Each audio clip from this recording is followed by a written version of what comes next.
सुनो लगा कर ध्यान, सुनते सुनते जीव का हो जाए कल्याण।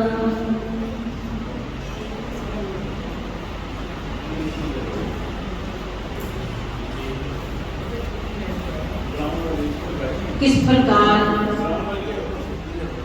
श्री नगरी निवासी भगवान ने अनेकों आश्रमों और पंजाब सिंध के हजारों भक्तों का प्रेम विसारते हुए बोले श्री गुरु महाराज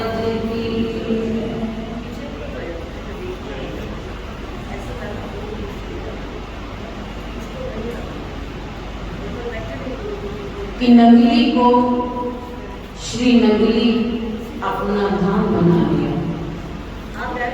आज यहाँ वर्ष भर में श्रद्धालु दर्शनार्थियों का हमेशा एक तरह से मेला सा लगा रहता है। विशाल मंदिर में आपकी पवित्र समाधि पर आकर असंख्य प्राणियों के कष्ट संताप कट जाते हैं और अमृत स्रोत में स्नान कर असंख्य कुष्ठियों के भी रोग दूर हुए और उसका जल पान करके लोगों को अमृत पान का फल प्राप्त होता है और वह जल वर्षों रखे जाने पर भी गंगा जल जैसा विकारहीन ही बना रहता है। आज वर्तमान समय में श्री गुरु महाराज जी के निर्वाण के पश्चात उनके उपदेशों का प्रचार विशेषकर दो प्रमुख केंद्रों द्वारा हो रहा है, जो कि श्री नंगली साहिब जिला मेरठ और दूसरा केंद्र है श्री परमहंस अद्वैत मठ आनंदपुर। वैसे तो श्री गुरु महाराज जी के अनेक शिष्य, अनेक सिद्ध तपोधन देह दुनिया से उपराम ही दुनिया से चले गए, परंतु सद्गुरुदेव श्री स्वामी स्वरूपानंद जी महाराज के जो विशेष महात्माओं के नाम हैं वे इस प्रकार हैं। बोले श्री गुरु महाराज जी की।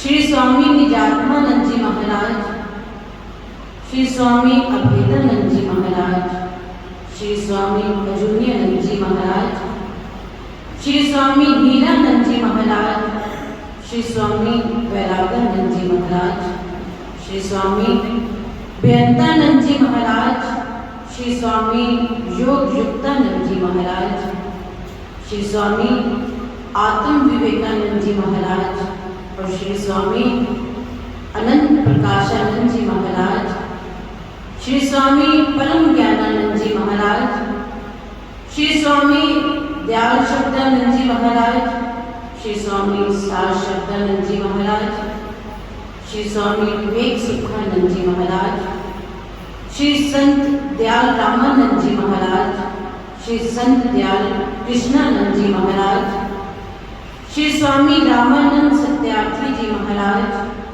श्री स्वामी अनमोल प्रेमानंद जी महाराज, श्री स्वामी आत्म रामानंद जी महाराज, श्री स्वामी संतोष दर्शनानंद जी महाराज, श्री स्वामी गुरु प्रेमानंद जी महाराज प्रेम मूर्ति, श्री स्वामी ब्रह्म अखंडानंद जी महाराज, श्री स्वामी चेतन ध्यानानंद जी महाराज, श्री स्वामी गुरु सेवानंद जी महाराज, श्री स्वामी ज्ञान शब्दानंद जी महाराज, श्री स्वामी अमृतानंद जी महाराज, श्री स्वामी हर सेवानंद जी महाराज और श्री स्वामी शिव धर्मानंद जी महाराज। ये सभी श्री नंगली निवासी भगवान के अनन्य शिष्य और जिनमें से हम हमारे हृदय सम्राट श्री स्वामी जी महाराज श्री श्री 1008 श्री स्वामी अनंत प्रकाशानंद पुरी जी महाराज उन शिष्यों में से एक अनन्य विभूति जिनकी आज से हम कथा का श्रवण करेंगे। उनके जीवन चरित्र का परिचय। महान आत्माएं समय समय पर जन कल्याण हेतु इस धरा पर प्रकट होती है। अलौकिक शक्ति दिव्य ज्योति हृदय सम्राट पूर्ण समर्थ श्री स्वामी अनंत प्रकाशानंद जी महाराज जी ने भी परोपकार के लिए भारत की इस पावन धरा पर शरीर धारण किया। श्री स्वामी जी महाराज जी का जन्म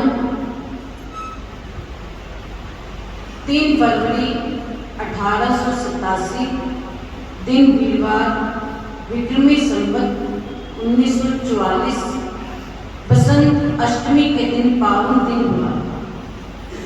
विवेक और वैराग्य की इस सात्विक मूर्ति का बचपन का नाम जीवनदास था।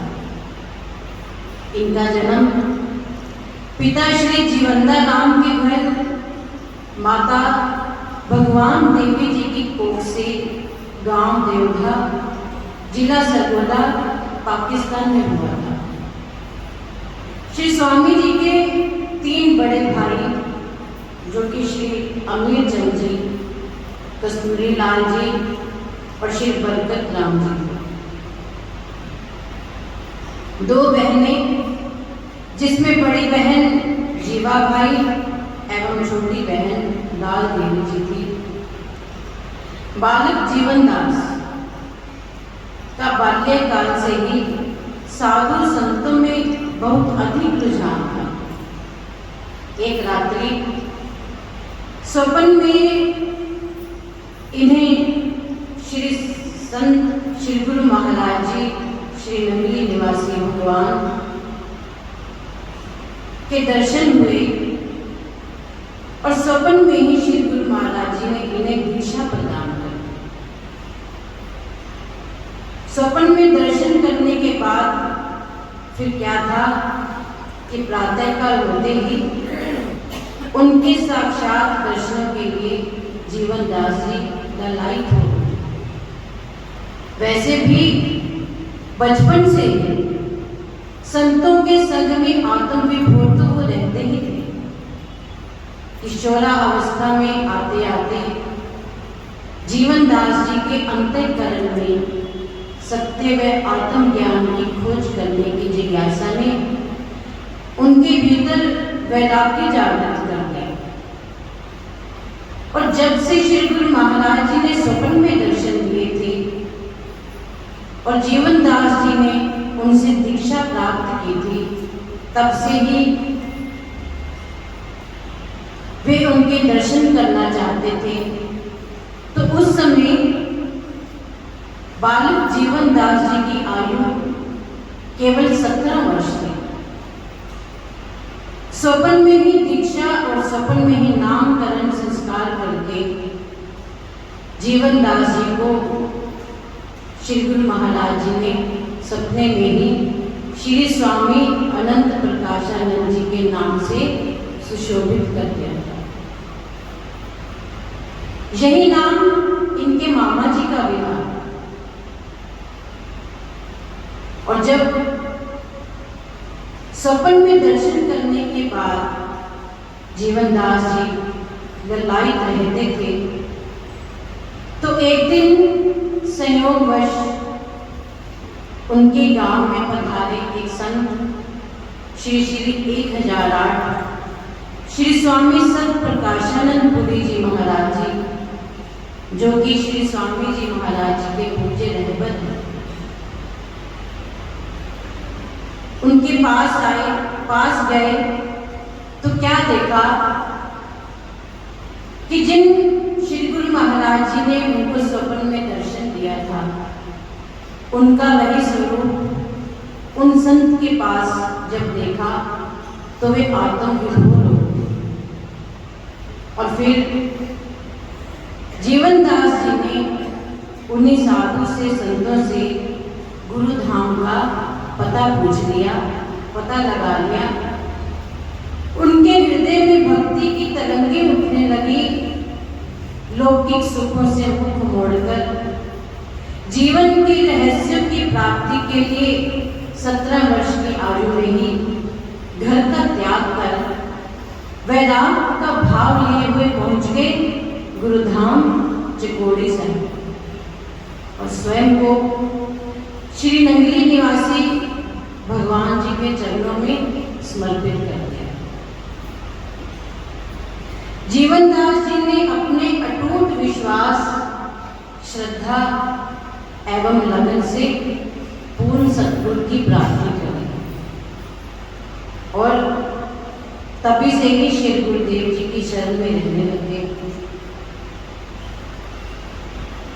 जब अचानक गृह त्याग का उनके परिवारजनों को पता चला तो वे चिंतित हुए और कुछ ही दिन पश्चात जब जीवनदास जी के पिताजी को पता चला तो वे गांव की पंचायत लेकर चिकोड़ी साहिब पहुंच गए और श्री गुरु महाराज जी से जीवनदास को घर वापस भेजने के लिए कहने लगे। पिताश्री और ग्राम पंचायत के बार बार कहने पर जीवनदास जी श्री गुरु महाराज जी के आदेश पर घर वापस आ। जब घर वापस गए तो घर वालों ने शीघ्र उन्हें गृहस्थ जीवन में बांधने के लिए उनकी सगाई कर दी और विवाह की तारीख भी निश्चित कर दी। जीवनदास जी के बार बार मना करने पर भी परिवारजनों ने उनको गृहस्थ जीवन अपनाने के लिए मजबूर कर दिया और रस्मों रिवाज के अनुसार उनके हाथ में सगनों के गाने भी बांध दिए। किंतु जीवनदास जी के दिल में तो वैराग्य की भावना चरम सीमा तक पहुंच चुकी थी। तो काफी सोच विचार करके रात्रि को मौका तलाश कर नंगे पांव ही घर छोड़कर चले। अपने गांव के बाहर आकर गांव के कुएं पर मिट्टी और जल अपने हाथ में लेकर संकल्प किया और कहा कि ऐ मेरे गांव की मिट्टी और जल, अब मुझे वापस मत बुलाना। रात अंधेरी थी, राह सुनसान और सफर लंबा था, किंतु वह तो चलते ही थे। चलते चलते वैराग्य का गीत जो कि उन्होंने स्वयं साथ साथ रचते गए और साथ साथ गाते जा रहे थे। क्या गीत है वो? पाया प्रेम तेरे ने पाया, ताया कस कस के, पाया प्रेम तेरे ने पाया, धाया कस कस के, तेरे नाल परिता लाया, क्षमा हंस हंस के, तेरे नाल परिता लाया, हंस हंस के, तेरे नाल परिता लाया, क्षमा हंस हंस के, तेरे नाल परिता लाया, क्षमा हंस हंस के, तेरी बाई अब जुदाई हटना आमिल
पाया प्रेम तेरे पाया हंसे हंसे के पाया प्रेम तेरे पाया हंसे हंसे के देखते पल पल प्रेम त्यागे पींदे नैन बोन मत वाले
भजन को गाते गाते श्री स्वामी जी महाराज चल रहे थे अपनी मंजिल की ओर। किशोरावस्था में शादी से चंद घंटे पूर्व शगनों वाले गाने बांधे हुए संसारिक बंधनों को तोड़कर निकल पड़े। समाज व परिवारजनों की मोह माया को छोड़कर केवल और केवल मन में उस प्यारे प्रीतम को मिलने की तड़प जिसने सारे संसार के बंधनों से छुड़ा दिया था, और निकल पड़े किसी बेपरवाह की तरह इस भाव के साथ, किसी से उनकी मंजिल का पता पाया नहीं जाता। अपने मन में भाव किसी से उनकी मंजिल का पता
गीत जीवन दास जी गाते हुए जा रहे थे तो उन्हें ऐसा लग रहा था कि उनकी रूहानी इश्क से सराबोर हुई अपने परमात्मा से मिलने के लिए तड़प रहे हैं।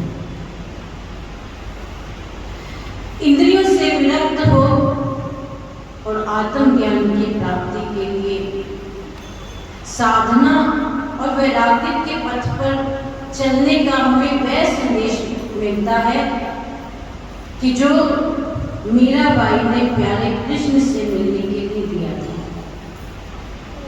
और इस प्रकार इस जगत से वैराग लिए जीवनदास जी पहुंच गए श्री गुरु महाराज जी के चरणों में और श्री चरणों में शीश धरकर भावुक होकर कहने लगे कि श्री महाराज जी अब मुझे वापस ना भेजना। श्री 1008 श्री गुरु महाराज जी ने उन्हें अपनी शरण में रहने की अनुमति प्रदान कर दी और बोले, बेटा जीवनदास, तुम आध्यात्मिक इम्तिहान में पास हो गए, अब तुम वापस नहीं जाओगे। जीवनदास जी 17 वर्ष की आयु में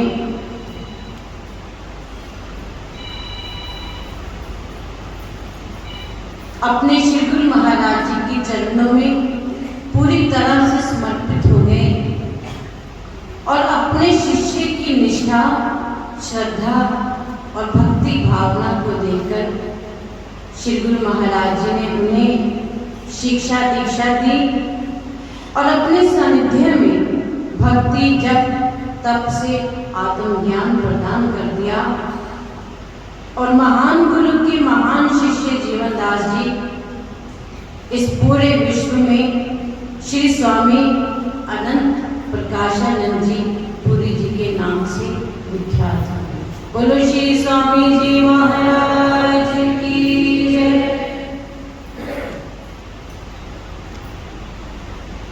श्री गुरु महाराज जी ने अपने मुखारविंद से कहा कि मैं तुम्हें वही नाम देता हूँ जो कि स्वप्न में दिया था। इसके बाद श्री स्वामी जी महाराज घोर तप और साधना में ऐसे लीन हो गए कि साथ ही लोक कल्याण के लिए गांव पांचक,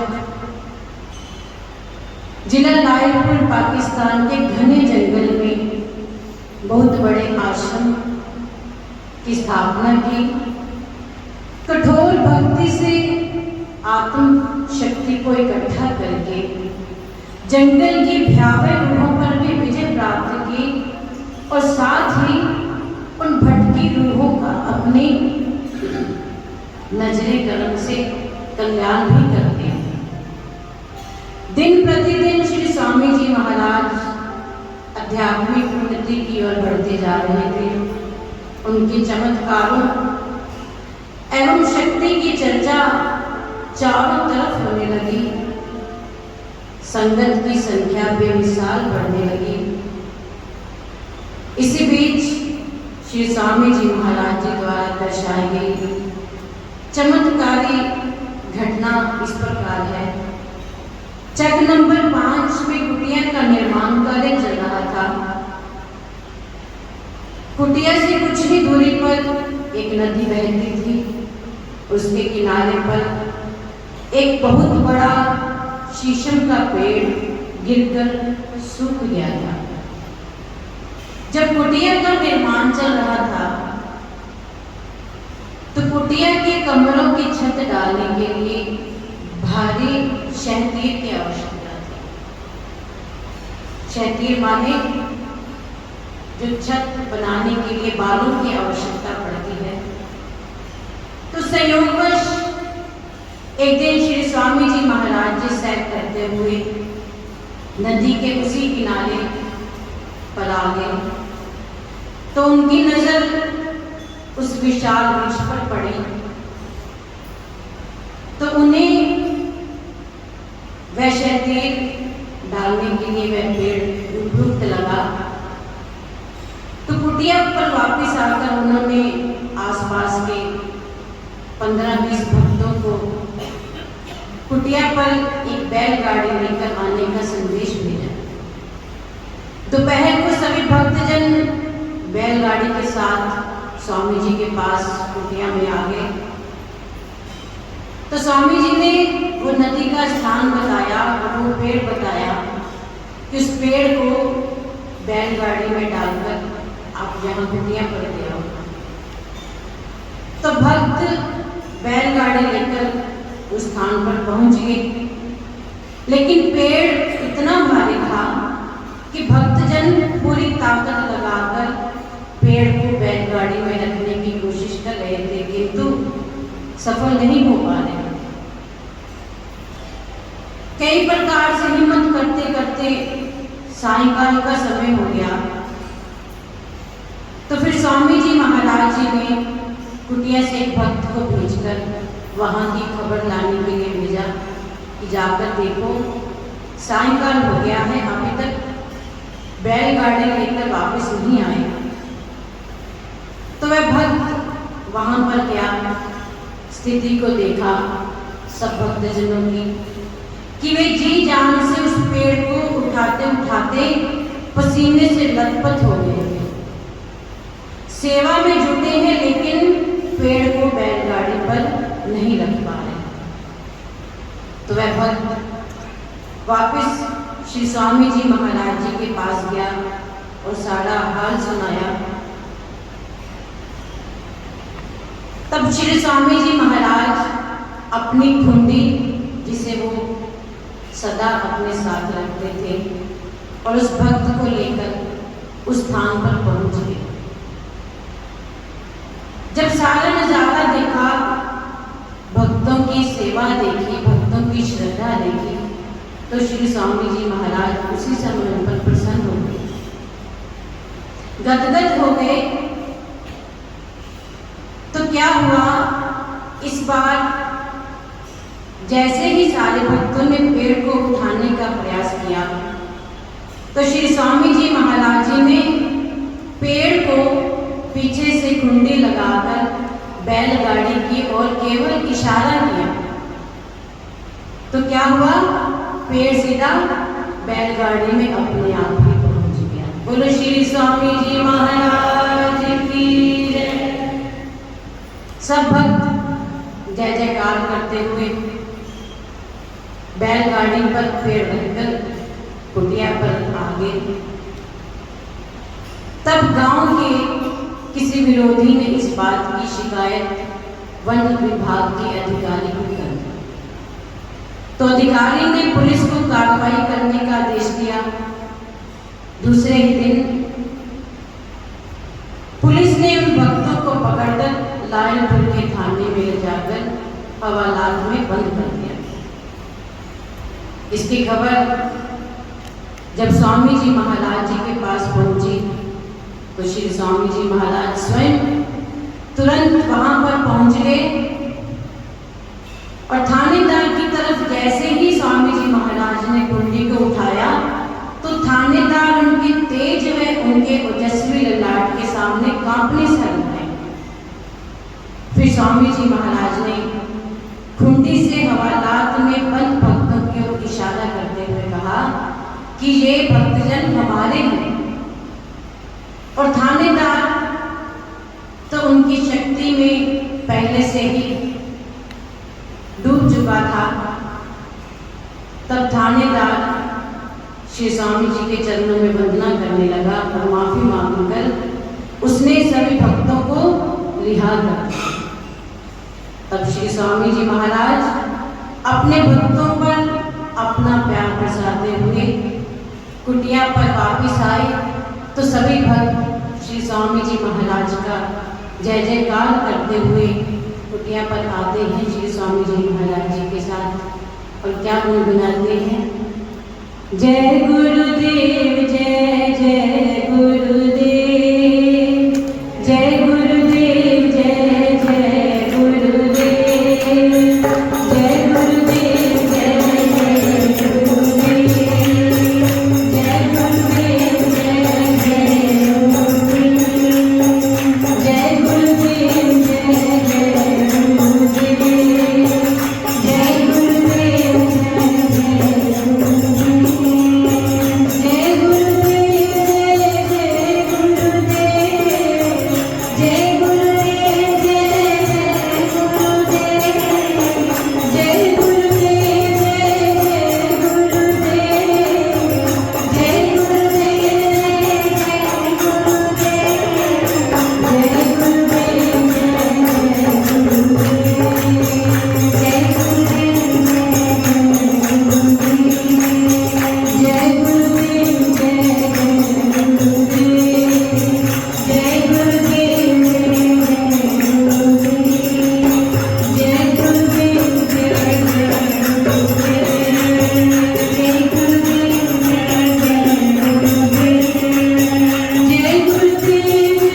गुरुदेव का गुणगान करते हुए, जय जयकार करते हुए कुटिया पर आए। आश्रम के निर्माण की योजना बड़े अनोखे तरीके से की जा रही थी, जिसमें 9 द्वारों के साथ 10वां द्वार धर्म द्वार बनाया गया। वैशाखी के मेले पर हर वर्ष इस आश्रम पर विशाल भंडारे का आयोजन होने लगा और रात्रि में अलौकिक आनंद की वर्षा बरसाने वाले सत्संग भी किए जाते हैं। इतिहास साक्षी है कि संत कुटिया पर कोड़े नाम की महतरानी सफाई का कार्य करती थी। सेवादार से लंगर की वस्तु को छूने तक नहीं देते थे। उसे कुटिया के दरवाजे के बाहर बैठाकर उसके अपने ही बर्तनों में उसको लंगर दिया जाता था। एक दिन अचानक श्री स्वामी जी महाराज जी दरवाजे की उसी ओर आ गए, उसी समय आ गए जब वो महतरानी दरवाजे के बाहर बैठकर लंगर खा रहे थे। स्वामी जी ने पूछा कि तुम यहाँ बैठकर क्यों खाती हो? तो महतरानी ने अपने आप बीती का वर्णन अश्रु भरी आंखों से आपको सुनाया।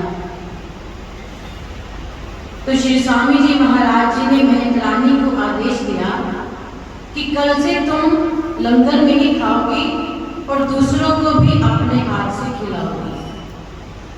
इस बात को रात्रि सत्संग में ऐलान कर दिया और साथ में ये भी कह दिया कि कल से महतरानी हम सबको लंगर बांटेगी, जिसको खाना हो खाए, नहीं खाना हो तो चला जाए। बस फिर क्या था, श्री स्वामी जी महाराज जी की संकल्प शक्ति को सारी संगत ने स्वीकार कर दिया और अगले ही दिन से महतरानी ने ये सेवा कार्य करना शुरू कर दिया और श्री स्वामी जी महाराज जी की इस लीला से सभी निहाल होने लगे। यहाँ पर यह बताना आवश्यक है कि पाकिस्तान में जो 5 जग में आश्रम बना था, उसे बनवाने में श्री स्वामी जी महाराज जी के परम शिष्य श्री हीरालाल जी मिगलानी का परम योगदान था। ये भक्त हीरालाल मिगलानी जी बाद में श्री गुरु महाराज जी से दीक्षा लेकर स्वामी दयाल शब्दानंद जी के नाम से विख्यात हुए। 5 जग का आश्रम घोर जंगल में स्थापित था। श्री स्वामी जी महाराज दिन रात भजन सिमरन की मस्ती में डूबे रहते और अखंड समाधि में रहते। साधना में रत होने के बावजूद भी जन कल्याण से कभी नहीं हटे और आश्रम पर समय समय पर धार्मिक सत्संग, रंगमंच व भंडारों का आयोजन होता ही रहता है।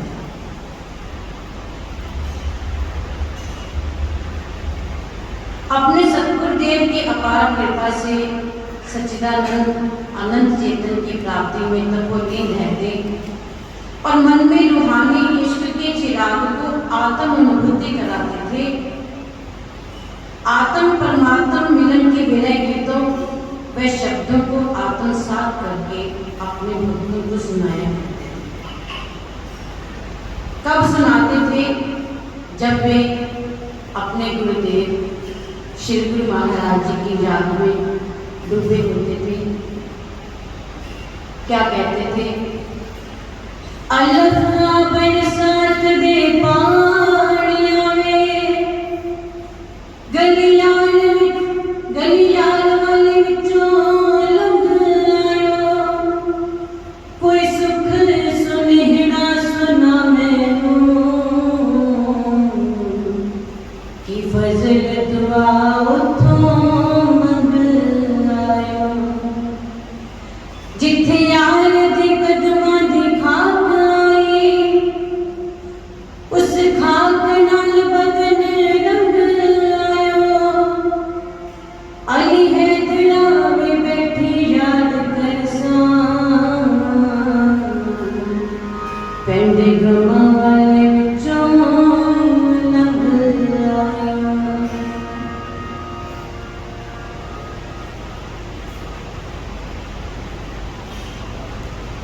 जिस प्रकार सब विदित है, सभी जानते हैं कि 1935 से 1947 तक भारत में धार्मिक कट्टरता और गुलामी का काल था। तो श्री स्वामी जी महाराज अपने ओजस्वी प्रवचनों द्वारा संसारी जीवों को गुलामी से छूटने का मार्ग बतलाकर उनमें शक्ति का संचार कर रहे थे। तो इसी बीच अचानक एक महिला ने विकेट डालकर चुनौतीपूर्ण ढंग से प्रश्न किया कि अगर आप अपने आप को इतना बड़ा संत मानते हैं तो दिखाइए कि आपके पास क्या शक्ति है। तो श्री स्वामी जी महाराज ने उस महिला को शांत होकर बैठने का आदेश दिया।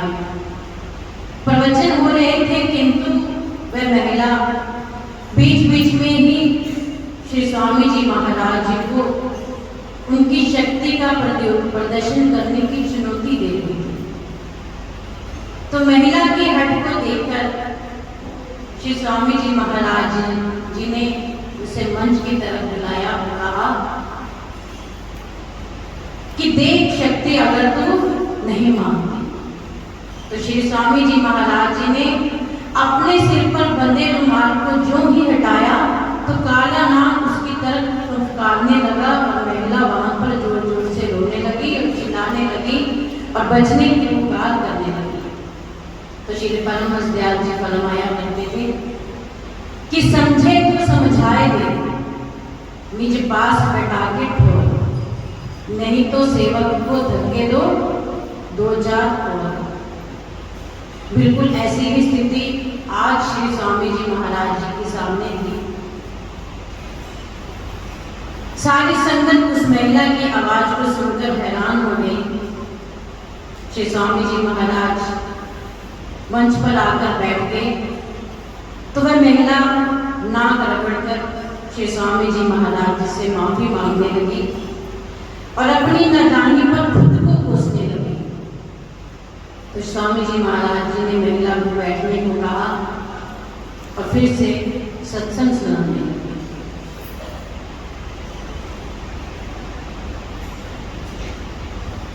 असंख्य नर नारी 5 कुटिया में बैठे सत्संग सुनते थे और धन्य होते थे। संगत दिन प्रतिदिन बढ़ती जा रही थी। श्री स्वामी जी महाराज अपना दुलार प्रेमियों पर लुटाते और बड़े प्यार से सबको बच्चों कहकर उनको निहाल करते थे। उन्हीं दिनों की बात है, 5 कुटिया में जब रात्रि भोजन के बाद श्री स्वामी जी महाराज सत्संग करते थे तो भक्त बड़े प्रेम से उनके सत्संग को सुनते थे। उस समय सत्संग की शुरुआत में 2 कन्याएं एक गीत गाया करती थी जो साधु एवं गृहस्थी जीवन की तुलना करता था। तो उसी तर्ज पर श्री स्वामी जी महाराज जी ने स्वयं भी एक गीत की रचना कर दी कि हीरा जन्म ना तू जावे मेरू लागी, हीरा जन्म ना तू जावे मेरू लागे, हीरा जन्म ना तू जावे मेरू लागे, हीरा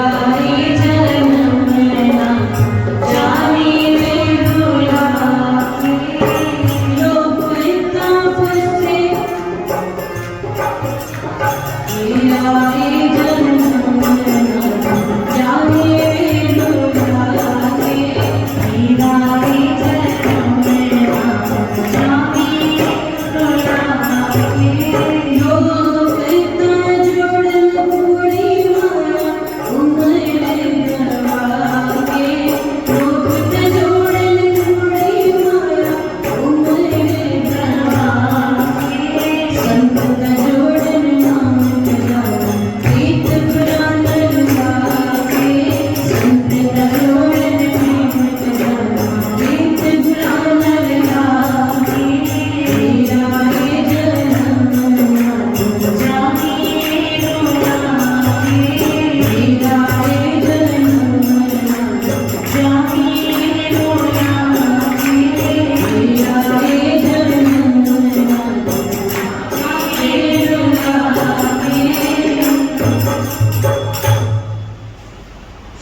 स्वामी जी महाराज जी की तपस्या अब सिद्धि के द्वार पर पहुंच रही थी।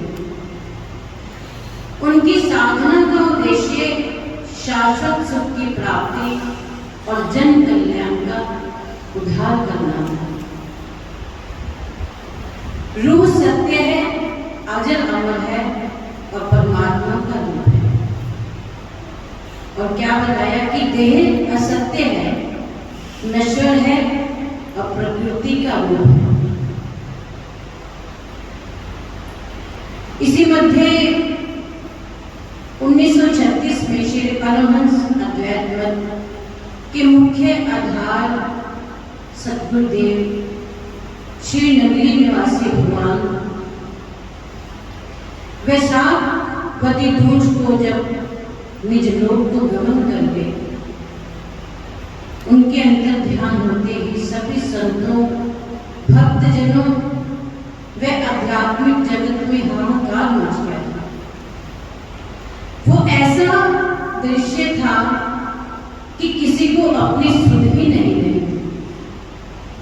श्री स्वामी जी के मुख से उस असीम दुखद समाचार को सुनकर ये शब्द स्वतः ही निकल पड़े। बेबाग दे विच खलोतड़ी सा मैनू फुल चुड़ंदड़ी नूं तीर पिया, जे मैं तीर सजातड़ा तीर वाला, मेरा पंग गले जड़ा चेर पिया।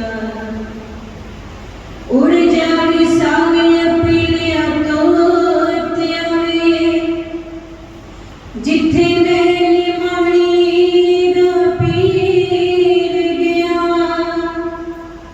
हाथ बन के करी सलाम मेरा, जांदी वारी ते कर फकीर गया। ऐसे विवल होते हुए ये शब्द स्वामी जी के मुख से स्वतः ही निकल जाते। इस प्रकार आपका रूहानी प्रचार धीरे धीरे चारों ओर फैलता ही जा रहा था। 5 आश्रम आपकी तप, साधना, त्याग व सेवा के बल से बुलंदियों को छू रहा था। वैशाख महीने में हर वर्ष मेला लगता था और भंडारा होता था, तो आपके प्रेम में सब दौड़े चले आते थे और स्वामी जी महाराज अपने प्रेम व रूहानियत से सबको माला माल कर देते थे। कहीं कहीं ऐसा जिक्र आता है कि श्री स्वामी जी महाराज जी ने कटास राज में जाकर भी तपस्या की। कटास राज पाकिस्तान पंजाब के उत्तरी भाग में हिंदुओं का एक प्रसिद्ध तीर्थ स्थान है।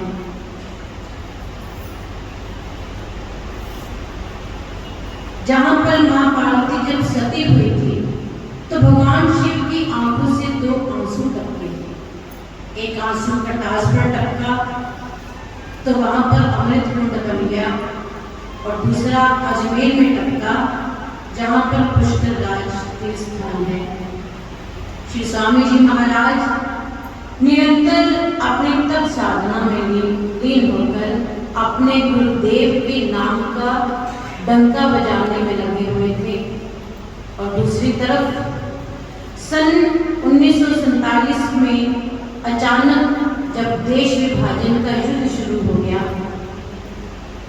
तो श्री स्वामी जी महाराज जी के प्रमुख संत शिष्य स्वामी सुखशब्दानंद जी, स्वामी विवेक सुखानंद जी, स्वामी ब्रह्म ध्यानानंद जी, स्वामी विचार ब्रह्मानंद जी, स्वामी प्रेम शांतानंद जी के साथ सरहद पार कर अकरपुरा जिला जलंधर पहुंचे।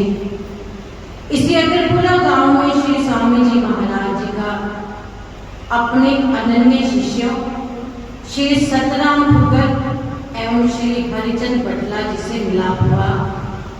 जिनका पूरा परिवार आज भी कुरुक्षेत्र आश्रम की सेवा कार्य में तन मन धन से तैयार है।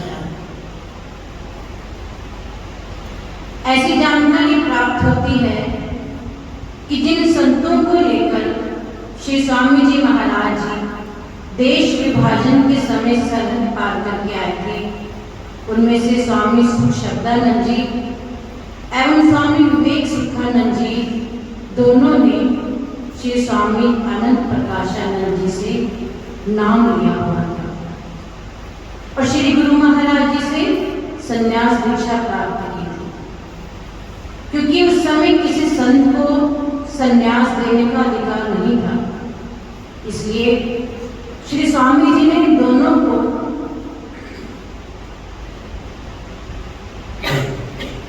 श्री गुरु महाराज जी से संन्यास दिलवाया। उसी समय की बात है कि श्री स्वामी जी महाराज जी के गुरु भाई संत उदासानंद जी, जो कि एक उच्च कोटि के संत थे, एकदम साधु स्वभाव। तो एक दिन स्वामी उदासानंद जी श्री स्वामी जी महाराज जी को बता रहे थे कि मैं जब सैका गया था, लोग भक्ति भाव वाले, 2-4 लोगों ने नाम भी लिया हुआ है और उन लोगों में काफी श्रद्धा भी है, और साथ ही वो ये भी कहने लगे कि अगर तुम वहां चले जाओ तो एक वहां पर हीरा लाल भक्त है, बड़ा तपस्वी है, वो तुम्हारे साथ जुड़ जाए तो सारी लाभ तुम्हारी सेवक हो जाएगी। गुरु भाई की बात मानकर श्री स्वामी जी महाराज वहां गए। 3 रातें खूब सत्संग किया। रात को भी विशेष सभा लगती थी और वहां पर मुसलमान लोग भी आए और अनेक लोगों ने तो नाम भी ले लिया। और तीसरे दिन तो भक्त हीरालाल जी ने भी श्री स्वामी जी महाराज जी से नाम दीक्षा की थी, जो कि आगे चलकर संत दयाल शब्दानंद जी के नाम से विख्यात है।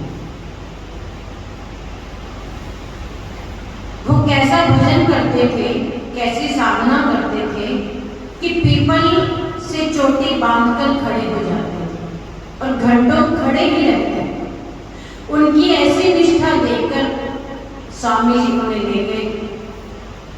रूहों का आकर्षण तो होता ही है, विशेष रूपें होती हैं वो जिन पर गुरुदेव की कृपा होती है। उस समय का नियम होता था कि कोई संत नाम उपदेश कहीं भी दे, चाहे वह विदेश में दे चाहे देश में दे, नाम देने के बाद उस सेवक को श्री गुरु महाराज जी के चरणों में भेंट किया जाता है। श्री गुरु महाराज जी के चरणों में ले जाया जाता था सेवक को नाम देने के बाद। तो श्री गुरु महाराज जी उस भक्त के कान में दोबारा फूंका लगाते। नाम समझा होता तो ठीक, नहीं तो श्री गुरु महाराज जी किसी संत को कह देते कि इसे नाम समझा। इस प्रकार श्री गुरु महाराज जी गुरुदेव और नाम देने वाला रहबर, ये उपाधि दी जाती थी। श्री स्वामी जी महाराज जी जब हीरालाल भक्त जी को गुरु महाराज जी के पास लेकर आए तो श्री गुरु महाराज जी ने उन्हें अपनी कृपा से नवाजा और उनके कान में फूंका लगाया। बोलो श्री गुरु महाराज की, बोलो साचे दरबार